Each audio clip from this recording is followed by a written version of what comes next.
오늘 우리에게 주신 하나님의 말씀은 열왕기상 17장 8절에서 16절 말씀입니다. 여호와의 말씀이 엘리야에게 임하여 이르시되 너는 일어나 시돈에 속한 사르밧으로 가서 거기에 머물라. 내가 그곳 과부에게 명령하여 내게 음식을 주게 하였느니라. 그가 일어나 사르밧으로 가서 성문에 이를 때에 한 과부가 그곳에서 나뭇가지를 줍는지라. 이에 불러 이르되 청하건대 그릇에 물을 조금 가져다가 내게 마시게 하라. 그가 가지러 갈 때에 엘리야가 그를 불러 이르되 청하건대 내 손에 떡 한 조각을 내게로 가져오라. 그가 이르되 당신의 하나님 여호와께서 살아계심을 두고 맹세하노니 나는 떡이 없고 다만 통에 가루 한 움큼과 병과 기름 조금뿐이라. 내가 나뭇가지 둘을 주어다가 나와 내 아들을 위하여 음식을 만들어 먹고 그 후에는 죽으리라. 엘리야가 그에게 이르되 두려워하지 말고 가서 내 말대로 하려니와 먼저 그것으로 나를 위하여 작은 떡 한 개를 만들어 내게로 가져오고 그 후에 너와 내 아들을 위하여 만들라. 이스라엘의 하나님 여호와의 말씀이 여호와가 비를 지면에 내리는 그 날까지 그 통에 가루가 떨어지지 아니하고 그 병에 기름이 없어지지 아니하리라 하셨느니라. 그가 가서 엘리야의 말대로 하였더니 그와 엘리야와 그의 식구가 여러 날을 먹었으나 여호와께서 엘리야를 통하여 하신 말씀같이 통의 가루가 떨어지지 아니하고 병의 기름이 없어지지 아니하니라. 아멘. 할렐루야. 오늘은 순종의 힘이라는 주제로 여러분과 말씀을 나누어 보려고 합니다. 오늘은 엘리야 이야기를 잠깐 하려고 해요. 오늘 본문의 주인공은 엘리야입니다. 엘리야의 성격은 진짜 무서운 사람이었습니다. 성격이 매우 급했고 화를 잘 내는 사람이었습니다. 이 사람이 살던 시대는 아합이라는 왕과 이세벨이라는 왕비가 북이스라엘을 다스린 시기였습니다.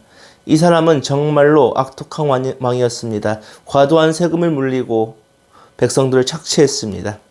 무역 중개로 돈을 벌었지만 그것은 나라를 위해 쓰지 않고 자신들을 위해 썼습니다. 하나님을 위해 써야 했지만 바알과 아세라를 섬기는데 그 돈을 사용했습니다. 또한 하나님을 섬기는 선지자와 사람들을 핍박하고 죽였습니다. 백성들을 괴롭히고 그가 가진 모든 재산을 빼앗기도 했습니다. 그리고 그들은 바알과 아세라를 북이스라엘에서 주신으로 섬겼습니다. 그런 모습을 본 엘리야는 도저히 참을 수가 없었습니다. 그래서 아합 왕과 이세벨을 향하여 이렇게 말했습니다. 이제는 이스라엘에 더 이상 비가 오지 않을 것입니다. 그러자 진짜 비가 내리지 않았습니다. 이러한 모습을 본 아합 왕과 이세벨은 화가 나서 엘리야를 죽이려고 했습니다. 그리고 엘리야는 그릿 시내가라는 곳에서 숨어 있었고 하나님이 보내신 까마귀를 통해 먹을 것을 먹고 있었습니다. 그리고 오늘 같이 읽은 말씀처럼 하나님께서 엘리야에게 말씀하셨습니다. 엘리야야 너는 사르밧으로 가라. 가면 내가 한 여자에게 너에게 먹을 것을 주라고 명령했다. 그 말을 들은 엘리야는 하나님의 말씀을 믿고 사르밧이란 동네로 가게 되었습니다. 그런데 사르밧이란 동네 입구쯤 가지를 줍고 있는 한 여자가 진짜로 있었습니다. 이 여자는 남편도 없고 먹을 것도 없고 이제는 아들 하나만 달랑 남아있는 불쌍한 사람이었습니다. 그리고 이 여인에게 엘리야가 찾아왔습니다. 그리고 이 엘리야는 이 여인에게 말을 겁니다. 나에게 빵을 좀 주시오. 그러자 이 여자는 엘리야에게 말을 합니다. 내가 하나님께 맹세하는데 나도 먹을 게 하나도 없습니다. 나도 빵이 없고 가진 건 밀가루 한 주먹과 기름 조금밖에 없습니다. 이것으로 먹을 것을 만들어 먹고 내 아들과 죽을 것입니다. 라고 엘리야에게 말을 했습니다. 그러자 엘리야는 이 여인에게 다시 말합니다. 걱정하지 말아요. 당신이 말한 대로 일단 그 빵을 만들어야 합니다. 그리고 그 빵을 나에게 주면 그 다음에 당신과 당신의 아들을 위해 빵을 만들 수 있습니다. 말도 안 되는 상황이죠. 말도 안 되는 대답을 하죠. 마지막 남은 밀가루로 빵을 만들면 더 이상 어떻게 빵을 만들겠습니까? 그냥 죽어야 하는데. 엘리야라는 사람이 나타나서 다짜고짜 빵을 만들어 달라고 하고 그리고 더 이상한 이야기를 합니다. 그리고 엘리야가 더 큰 이야기를 합니다. 하나님이 나에게 말씀하셨는데 비가 올 때까지 너희 집에 밀가루가 떨어지지 않을 것이고 그리고 너희의 집에 기름도 떨어지지 않을 것입니다라고 말했습니다. 우리의 생각으로는 정말 황당한 일입니다. 아무것도 없는 상황에서 이제 마지막 남은 음식을 먹고 죽으려고 하고 있는데 웬 사람이 나타나 그 마지막 재료로 나에게 먹을 것을 만들어 달라고 합니다. 그리고 비가 올 때까지 집에 가루와 기름이 떨어지지 않는다는 상식적으로 말이 되지 않는 말을 하고 있습니다. 그런데요, 놀라운 것은 오늘 본문의 여인은 엘리야의 말에 순종했습니다. 엘리야의 말대로 엘리야를 위해 빵을 만들어 대접했습니다. 그런데 오늘 본문에서 어떤 일이 일어났습니까? 정말로 놀라운 일이 일어났습니다. 집에 엘리야가 말했던 것처럼 비가 올 때까지 가루가 떨어지지 않았습니다. 기름이 떨어지지 않았습니다. 정말로 놀라운 일이 일어난 것입니다. 우리도 이 세상을 살아가다 보면 우리도 생각하지 못한 하나님의 일에 순종할 때가 많이 있습니다. 생각지도 못한 것들을 하나님의 말씀에 순종해야 됩니다. 교회 가야 하는데 갑자기 세상에 일들이 터집니다. 헌금을 내야 되는 상황인데 내가 먼저 돈 필요한 곳이 생깁니다. 내가 하나님의 말씀을 이루어 가야 하는데 세상에서 나를 자꾸 불러냅니다. 그러면 우리는 어떤 선택을 하나요? 교회를 먼저 선택하나요? 세상의 일을 선택하나요? 하나님이 원하시는 것은 무엇입니까? 작은 것에 순종하는 것입니다. 하나님이 시키시는 작은 일에 순종하는 것이 하나님이 원하시는 길입니다. 우리는 하나님의 말씀에 절대적으로 순종하나요? 아니요, 안 합니다. 우리는 기본적으로 천성이 악하기 때문에 안 합니다. 교회에 나온 시간 교회에 안 나오기도 합니다. 헌금 내야 할 돈으로 사 먹기도 합니다. TV 보다가 깜빡 잊고 교회에 나오지 못할 때도 있습니다. 우리 학교를 다니는 청년분들, 당장 월요일 시험이 있는데 내가 공부를 하나도 안 했어요. 시험 공부를 해야겠죠. 그런데 교회를 가면 공부할 시간이 없을 것 같아요. 그래서 교회를 안 가는 경우도 있어요. 이게 하나님이 기뻐하시는 일일까요? 아닙니다. 하나님이 기뻐하지 않으세요.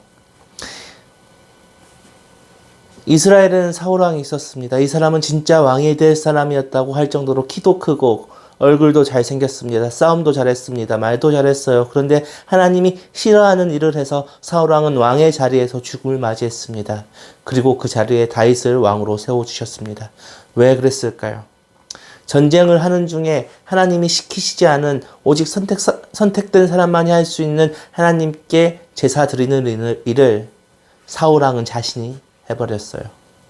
사무엘 선지자가 오지 않는다는 이유로, 전쟁을 시작해야 된다는 이유로.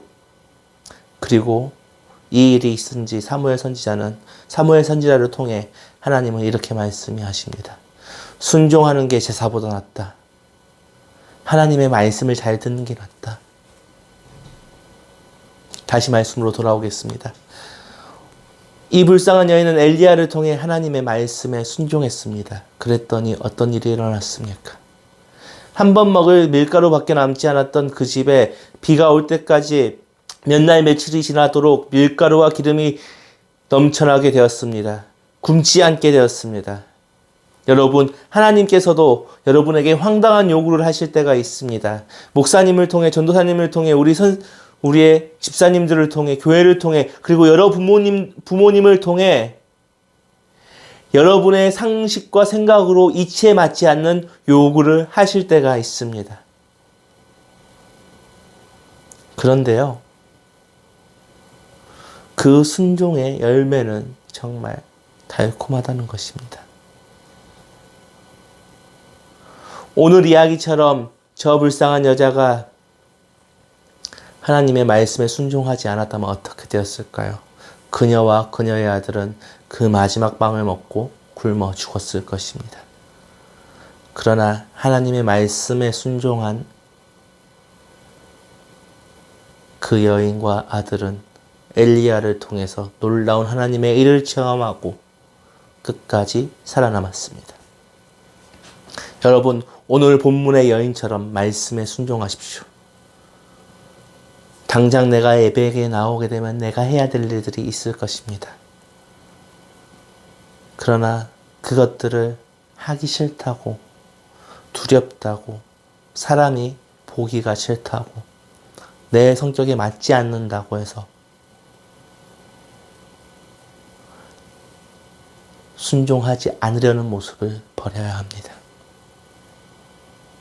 1시간 공부도 한다고 성적이 오르지 않듯 그 1시간을 예배를 드리는 것이 우리의 인생에 하나님께서 놀라운 축복을 내려주실 것입니다. 특히 오늘 본문의 사르밧 동네 여인에게 주셨던 그 축복보다 더 놀라운 축복을 통해 여러분을 풍성케 하실 하나님을 기대하십시오. 순종하면 그 모든 축복을 여러분은 받을 것입니다. 기도하겠습니다. 언제나 우리와 함께 하시는 주님, 우리가 오늘 본문의 사르밧의 과부처럼 내 마지막 끝까지 하나님께 드리는 순종함의 용기를, 그 마음을 갖게 하여 주시옵소서. 우리가 언제나 하나님의 말씀에 순종하게 하여 주시고, 순종하지 않는 마음이 생기더라도 내 마음을 걷고 내 생각을 걷고 오직 하나님의 말씀만 순종하는 우리 명학교의 청년부가 되도록 인도하여 주시옵소서. 각자의 삶으로 돌아갑니다. 이제 삶 속에서 하나님의 말씀을 순종하며 살기로 결단하오니 우리의 삶을 통해서 하나님의 놀라운 일들을 보여주시옵소서. 이 모든 말씀 살아계신 우리 주 예수 그리스도 이름으로 기도합니다. 아멘.